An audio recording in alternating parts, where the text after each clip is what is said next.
అందరికీ నమస్కారం. ఈ రోజు ముఖ్యంగా చిన్న రైతుల గురించి మాట్లాడుకుందాం. స్మాల్ ఫార్మర్స్ అంటే ఒక 4 to 5 acres ఉన్న వాళ్ళ గురించి మాట్లాడుకుందాం. ఇంకా బేసికల్ గా ఎక్కువ ఇన్కమ్ ని జనరేట్ చేసుకోవచ్చు ఈ వీడియోలో తెలుసుకుందాం. ఫస్ట్ మా డాడీ స్ట్రాటజీ చెప్తాను, ఎలా డిజైన్ ఫాలో అయ్యారో దాని గురించి చెప్పుకుందాం.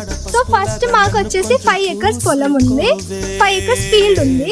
సో స్పెషల్ గా మా డాడీ వెజిటేబుల్ గ్రో చేస్తారు, సీజనల్ క్రాప్ వేస్తారు. అవి ప్యాడీ అవ్వచ్చు, మేజ్ అవ్వచ్చు, కాటన్ అవ్వచ్చు. ఇది వచ్చేసి సీజనల్ క్రాప్.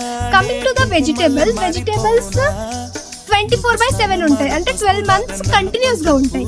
ఏమేమి వేస్తారంటే చాలా ఉన్నాయి, అవి నేను డిస్క్రిప్షన్ లో మెన్షన్ చేస్తాము, ఏమేమి క్రాప్స్ మేము గ్రో చేస్తాం. ఇంకా అవి కాకుండా లాంగ్ టర్మ్ ఇన్వెస్ట్మెంట్స్ ఏమేమి ఉన్నాయి, మామిడికాయ చెట్లు, మ్యాంగో ట్రీస్ ఉన్నాయి, అటు టీ చెట్లు ఉన్నాయి, పపాయ, డ్రమ్ స్టిక్ కావచ్చు. ఇది వచ్చేసి మా చెరువు.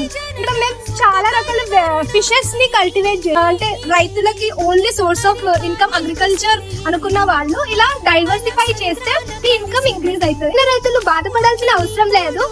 ఒక 4 to 5 acres భూమి ఉన్న వాళ్ళు కూడా మంచి ఇన్కమ్ ని జనరేట్ చేసుకోవచ్చు. సో ఇలాంటి టిప్స్ ఛానల్ ని ఫాలో అవ్వండి. ఇలాంటి టిప్స్ నేను షేర్ చేస్తూనే ఉంటాము.